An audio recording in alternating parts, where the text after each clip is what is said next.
Bismillahirrahmanirrahim. Assalamualaikum warahmatullahi wabarakatuh. Salam sejahtera untuk Bapak atau Ibu asesor yang saya hormati.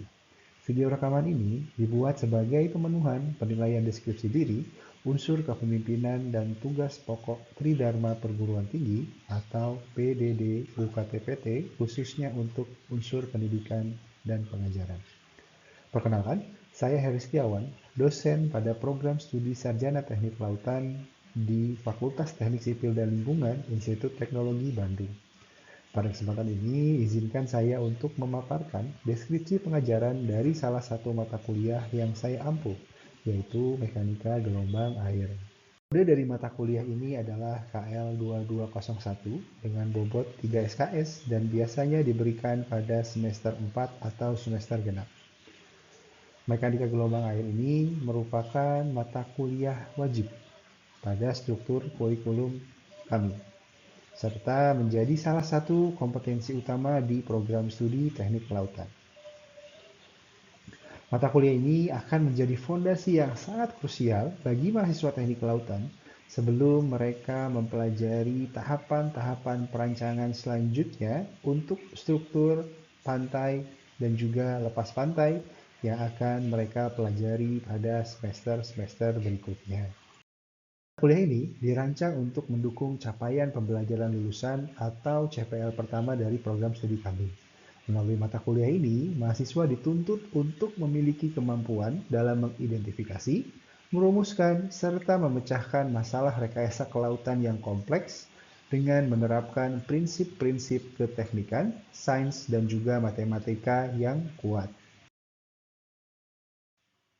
Untuk mencapai CPL tersebut, kami menurunkannya menjadi 5 capaian pembelajaran mata kuliah atau CPMK.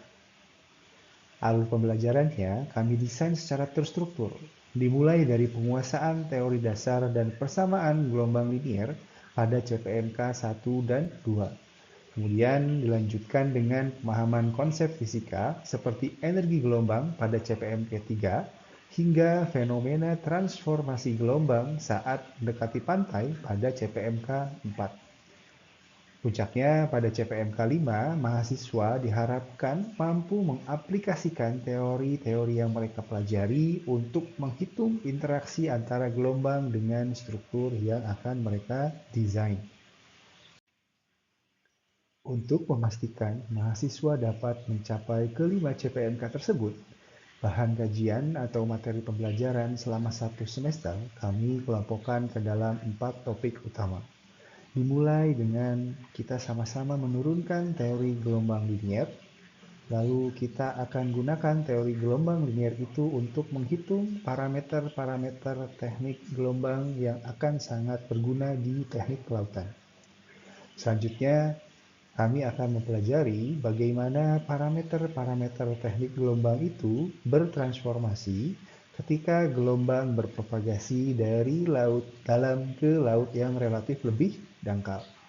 Terakhir, kami juga akan memperkenalkan parameter-parameter hidrodinamika lanjut yang akan digunakan dalam desain infrastruktur dan juga struktur bangunan kelautan. Ada 3 rujukan utama yang digunakan pada mata kuliah ini. Yang pertama itu adalah buku dari Dean dan Dalrymple, serta 2 manual dari US Army Corps.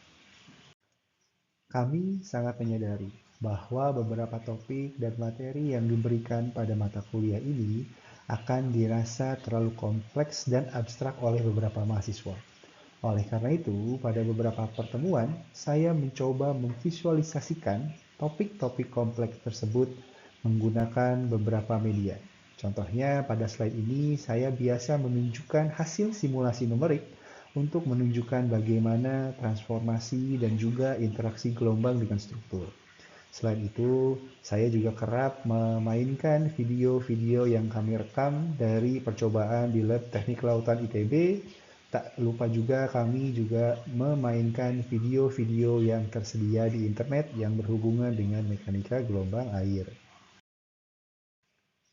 Untuk meningkatkan interaksi pembelajaran antara dosen dan mahasiswa, Kelas ini mengkombinasikan metode sinkronus di kelas dan juga asinkronus menggunakan Learning Management System yang dimiliki oleh ITB, yaitu EDUNEX. Seperti yang terlihat pada cuplikan layar ini, saya sering sekali mengupload video-video asinkron yang wajib ditonton oleh mahasiswa sebelum perkuliahan offline dimulai. Mahasiswa lalu saya dorong untuk menganalisis video tersebut secara mandiri, lalu secara aktif menyampaikan pertanyaan-pertanyaan terkait video tersebut, baik melalui pertanyaan langsung di kelas, atau mereka juga dapat menuliskan pertanyaan-pertanyaan yang ingin mereka sampaikan di dalam forum diskusi yang berada di LMS seperti yang terlihat pada layar di sini. Sebagai bentuk continuous improvement atau perbaikan berkelanjutan dalam mata kuliah ini, saya melakukan refleksi. Pada perkuliahan tahun sebelumnya, mahasiswa akan cenderung bosan jika mereka hanya menghitung variabel yang abstrak. Sebagai perbaikan, saya mencoba mengintegrasikan data-data real seperti data dari buoy bathymetry push-hydros al atau dari data pengukuran pada publikasi ilmiah dosen pengampu ke dalam tugas mereka. Inovasi ini terbukti berhasil meningkatkan antusiasme mahasiswa karena mereka menyadari bahwa mereka sedang berlatih memecahkan masalah nyata terkait infrastruktur kelautan di Indonesia, bukan sekedar menghitung angka yang akan hanya berhenti di jawaban soal, tugas, kuis, atau ujian yang mereka ambil. Untuk mengukur ketercapaian pembelajaran, sistem penilaian kami susun secara objektif dan proporsional. Evaluasi dilakukan melalui 4 komponen penilaian utama. Ujian tengah semester dan ujian akhir semester masing-masing diberikan bobot 35%. Kemudian, kuis dilakukan untuk melakukan evaluasi pemahaman rutin yang bobotnya sebesar 20%. Terakhir, penyelesaian tugas rutin juga diberikan bobot 10%. Komposisi ini diharapkan dapat menilai proses sekaligus hasil belajar mahasiswa secara komprehensif. Rencana pembelajaran semester dari mata kuliah ini dapat dilihat pada layar. Seperti dilihat pada RPS ini, perkuliahan terbagi menjadi 16 minggu efektif dengan kuliah offline yang diperkaya dengan materi asinkronus. Lalu untuk memastikan bahwa pemahaman mahasiswa selalu terpantau, saya menyisipkan 4 kali kuis yang tersebar secara merata sebelum UTS dan UAS. Hasil kuis ini selalu diberikan hasilnya pada pertemuan selanjutnya. Apabila dirasa ada hasil kuis pada topik tertentu dengan rata-rata yang rendah, maka topik atau materi pada kuis tersebut akan diulangi pada minggu selanjutnya. Selain itu, untuk memperbaiki pemahaman dari mahasiswa akan diberikan tugas tambahan terkait topik tersebut. Demikian paparan deskripsi pengajaran saya untuk mata kuliah mekanika gelombang air.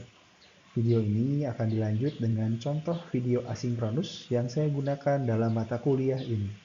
Terima kasih atas perhatian Bapak atau Ibu Asesor. Wassalamualaikum warahmatullahi wabarakatuh. Baik, selamat datang adik-adik semua. Selamat datang di modul pertama untuk kuliah minggu ke-10 ini. Jadi pada modul asinkronus ini saya akan menjelaskan terkait arti fisik dari refraksi. Ya, seperti sudah saya sampaikan di EDUNEX bahwa video ini wajib ditonton sebelum kelas offline kita yang akan diadakan pada Jumat ini. Nanti apabila ada pertanyaan terkait materi-materi yang dijelaskan di modul ini, adik-adik bisa sampaikan di forum diskusi di EDUNEX atau bisa juga nanti disampaikan secara langsung sebelum kelas dimulai. Pada modul ini, kita akan mempelajari 3 topik utama. Yang pertama, itu kita akan mereview, kita akan melihat lagi poin-poin penting dari materi yang kita pelajari sama-sama minggu lalu, yaitu terkait soling, transformasi gelombang yang pertama yang kita pelajari ketika gelombang menjalar dari laut dalam ke laut dangkal. Lalu kita akan fokus kepada topik utama dari modul asinkronus ini, yaitu kita akan sama-sama mempelajari arti fisik dari refraksi. Kenapa refraksi bisa terjadi? Perubahan-perubahan apa saja yang terjadi pada parameter teknik gelombang ketika gelombang mengalami refraksi. Pemahaman terkait arti fisik ini akan sangat penting sebelum kita akan belajar sama-sama persamaan-persamaan matematika yang digunakan untuk mengkuantifikasi perubahan-perubahan parameter teknik dari gelombang ketika gelombang mengalami refraksi, yang akan menjadi topik utama dari pertemuan offline kita di Jumat ini. Saya ingin menyampaikan bahwa materi-materi yang saya sampaikan sebetulnya mulai dari minggu lalu dan minggu ini kita akan fokus di salah satu CPMK, yaitu CPMK 4, yaitu mampu menjelaskan konsep transformasi gelombang di perairan dangkal dan fenomena-fenomena yang menyertainya sebagai bagian dari pemahaman prinsip dasar rekayasa. Baik, kita masuk ke topik pertama, yaitu review terkait Soling. Jadi Soling intinya adalah perubahan pada parameter teknik gelombang ketika gelombang menjalar ke perairan yang lebih dangkal. Kenapa itu bisa terjadi? Jadi seperti yang kita ketahui, gelombang air itu terjadi karena adanya gangguan di permukaan air yang menjalar. Dalam contoh sketsa yang ada di depan ini, gangguannya dia menjalar dari kiri ke kanan. Jadi gelombangnya berpropagasi dari kiri ke kanan. Akibat ada gangguan pada permukaan air ini, maka partikel-partikel air yang berada di bawah permukaan air juga pasti akan terganggu. Hanya saja, ternyata dari hasil penelitian, gangguan pada partikel air ini dia hanya terbatas pada area yang dekat dengan permukaan saja. Setelah diteliti, ternyata gangguan yang terjadi itu hanya terkonsentrasi, hanya terjadi sampai ke area yang kita batasi dengan garis putus-putus ini, yang disebut dengan wave base atau dasar dari gelombang. Yang jaraknya dari permukaan itu adalah setengah dari panjang gelombang. Ya, setengah dari panjang gelombang, jarak dari puncak ke puncak. Sehingga sebetulnya kalau kita lihat di bawah area putus-putus ini, partikel air itu dia tidak terganggu oleh gelombang yang menjalar di permukaannya. Nah, ketika gelombang menjalar dari perairan yang lebih dalam ke perairan yang lebih dangkal, artinya H kecilnya mengalami pengurangan, yang terjadi adalah mulai terjadi ada interaksi antara partikel air yang berada di area yang dalam dengan dasar laut. Ya. Interaksi ini tentu saja akan berpengaruh kepada gelombang yang menjalar di atasnya. Apa saja yang berubah? Yang pertama itu panjang gelombangnya. Jarak dari puncak ke puncak seperti terlihat pada sketsa ini. Ketika dia menjalar ke laut yang lebih dangkal, maka panjang gelombangnya akan semakin memendek, akan berkurang. Ya, kalau kita lihat bahwa di area yang sangat dangkal ini jarak dari puncak ke puncaknya relatif lebih pendek dibanding panjang gelombang di laut dalam. Ya. Jadi yang terjadi adalah satu, pemendekan panjang gelombang. Lalu, karena cepat rambat gelombang itu adalah fungsi dari L per T, ketika L-nya panjang gelombangnya berkurang, maka cepat rambatnya juga akan berkurang. Jadi gelombangnya akan berjalan dengan laju yang lebih lambat. Yang ketiga, kalau kita lihat dari sketsa ini, jarak dari puncak ke lembah dari suatu gelombang itu dengan berkurangnya kedalaman akan semakin bertambah atau tinggi gelombangnya akan meninggi. Gelombangnya akan mengalami peninggian.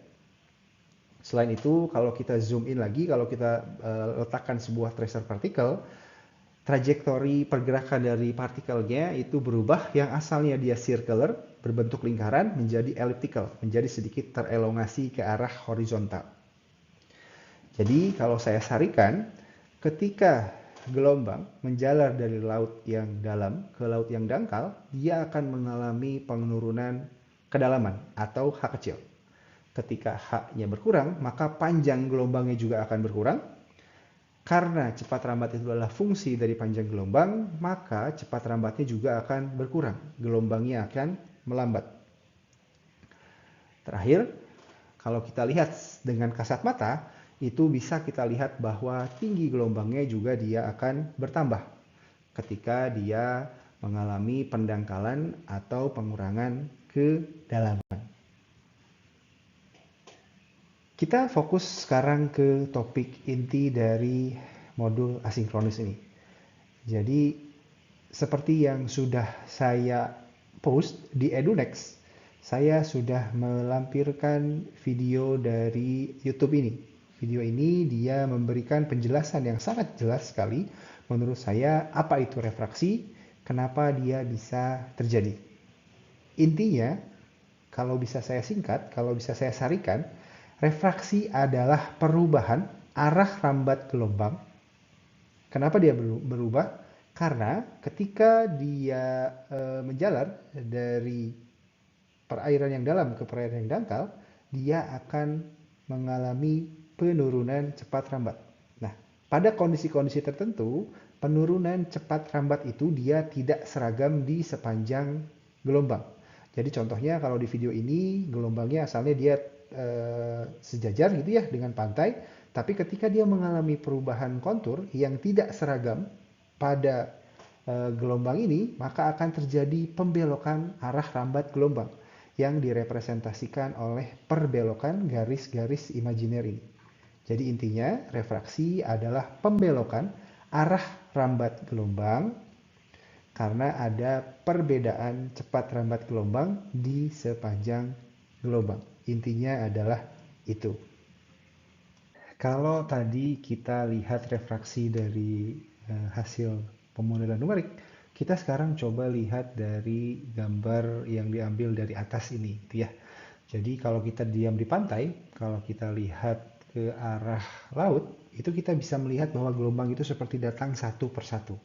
Nah, kalau masing-masing gambar itu puncaknya saya tandai dengan garis imajiner putus-putus putih yang ada di sini gitu ya. Jadi ini ada beberapa gelombang yang datang.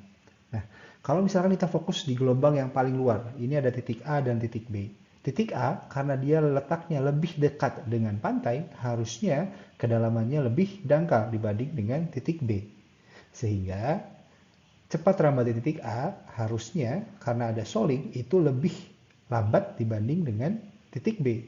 Sehingga gelombang yang di titik B ini mencoba seperti ingin mengejar gelombang titik A. Sehingga ada pembelokan arah rambat gelombang.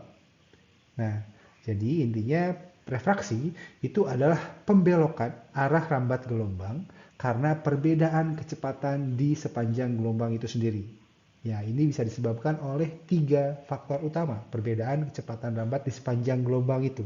Yang pertama ada gelombang yang menjalar di pantai dengan batimetri yang irregular.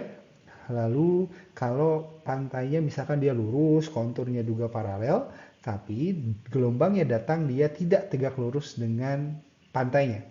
Atau yang ketiga itu ketika ada arus jajar pantai yang sangat dominan sehingga dia merubah cepat rambat gelombangnya. Di kelas ini kita akan fokus kepada 2 parameter penyebab gelombang yang pertama. Jadi gelombang menjalar di pantai yang memiliki kontur irregular dan juga pantainya dia lurus terus konturnya paralel, tapi gelombangnya datang tidak tegak lurus dengan terhadap pantainya. Ya. Oke, kita coba fokus sekarang ke refraksi akibat penyebab yang pertama. Ketika gelombang menjalar ke pantai dengan garis kontur yang irregular. Jadi misalkan kita punya gelombang yang datang ke arah vertikal gitu ya. Kalau kita ambil vektornya, dia akan menjadi vektor yang vertikal dari atas ke bawah. Sekarang dia akan menjalar ke pantai, jadi ini garis pantainya, garis yang menerus dengan kontur yang irregular. Jadi kalau kita lihat perubahan konturnya itu dari jauh dari pantai, dia kelihatannya hampir horizontal. Tapi semakin dekat dengan garis pantainya, tentu saja konturnya juga dia akan mengikuti garis pantainya. Apa yang terjadi di sini? Coba kalau kita buat sebuah garis imajiner horizontal gitu ya, yang ditunjukkan oleh garis merah ini. Oke, kalau kita coba fokus di gelombang yang menjalar di titik satu, kalau kita bandingkan cepat rambatnya dengan gelombang yang menjalar di titik dua, itu kira-kira kita tahu bahwa cepat rambatnya akan berbeda ya, karena kedalamannya berbeda. Ya, gelombang yang berada di titik satu itu cepat rambatnya dia akan lebih rendah dibanding dengan cepat rambat gelombang di titik 2. Jadi gelombang di titik 2 ini dia akan bergerak lebih cepat dibanding gelombang yang berada di titik satu. Sehingga kalau kita lihat kontur dari gelombang yang ada di titik 2 ini, yang melalui titik 2 ini, dia akan terjadi pembelokan ke arah kiri karena ada perbedaan kecepatan di sepanjang puncak gelombangnya. Ya, jadi gelombangnya akan dibelokkan ke arah kiri. Itu adalah penyebab yang pertama. Kalau kita lihat secara animasi di 3 dimensinya, kurang lebih dia menjadi seperti ini gitu ya. Jadi kalau kita buat di sini kita tambahkan garis wavefrontnya, wave crest atau wavefrontnya, garis imajiner yang menghubungkan puncak gelombangnya, maka kita lihat akan ada pembelokan arah rambat gelombang sesuai dengan batimetri yang berada di bawahnya. Kalau kita fokus tadi di area 1 ini, kita lihat bahwa di titik 2 ini dia kecepatannya harusnya lebih cepat dibanding dengan gelombang yang ada di titik 1. Sehingga dia akan berbelok ke arah kiri. Di sini gitu ya. Jadi ini pun sebetulnya bisa kita lihat kalau kita bermain di pantai, kita berdiri di bukit yang relatif lebih tinggi. Jadi terlihat seperti ada pembelokan arah rambat gelombang. Jadi kalau kita lihat puncak gelombangnya, itu kelihatannya dia berbelok. Dia akan mengikuti bentuk dari garis pantainya. Itu terjadi karena gelombangnya dia menjalar di pantai dengan batimetri yang tidak seragam. Kalau kita sekarang lanjut ke refraksi akibat penyebab utama yang kedua, yaitu ketika gelombangnya dia menjalar di pantai yang cukup ideal ya. Jadi garis pantainya itu lurus gitu ya. Direpresentasikan oleh garis menerus ini. Lalu perubahan konturnya itu dia paralel terhadap garis pantainya. Jadi kontur lain, garis konturnya ini direpresentasikan oleh garis putus-putus ini. Kalau kita lihat bahwa sekarang gelombangnya dia datang dengan sudut terhadap konturnya. Jadi sudut gelombang terhadap konturnya itu dia tidak tegak lurus, tapi ada sudutnya. Sehingga apa yang akan terjadi kalau kita coba fokus misalkan di satu gelombang ini. Kedalaman perairan di titik 1, kalau kita bandingkan dengan kedalaman perairan di titik 2, itu berdasarkan konfigurasi kontur seperti ini, artinya di titik 1 itu lebih dangkal dibanding dengan titik 2.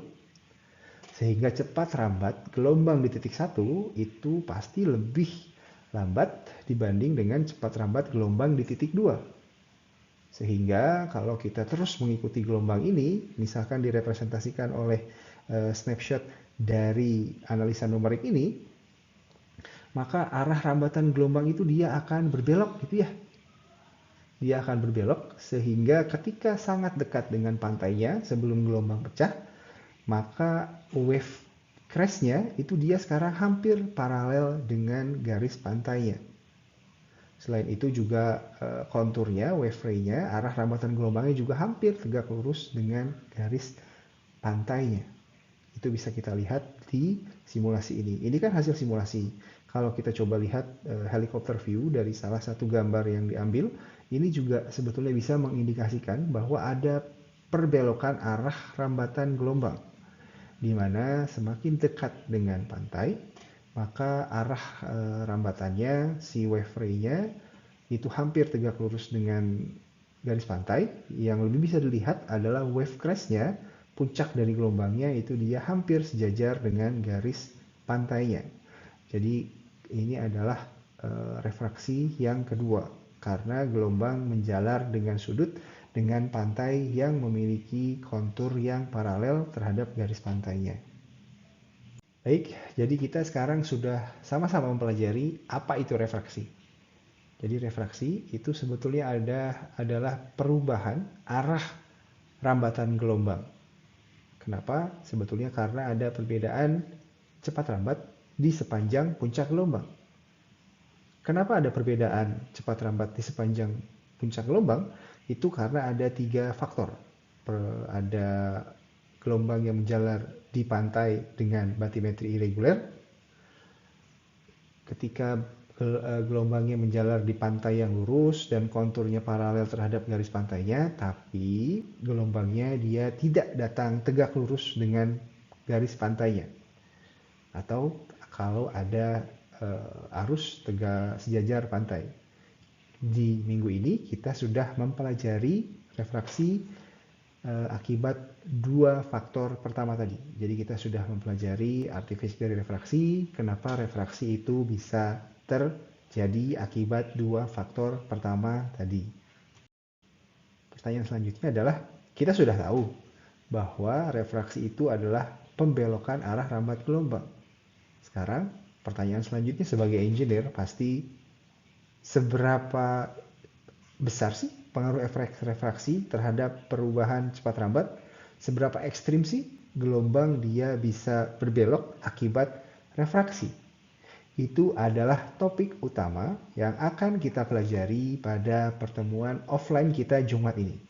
Jadi Jumat ini kita akan menurunkan persamaan-persamaan untuk mengkuantifikasi efek dari refraksi bersamaan dengan Soling terhadap parameter-parameter inti dari gelombang.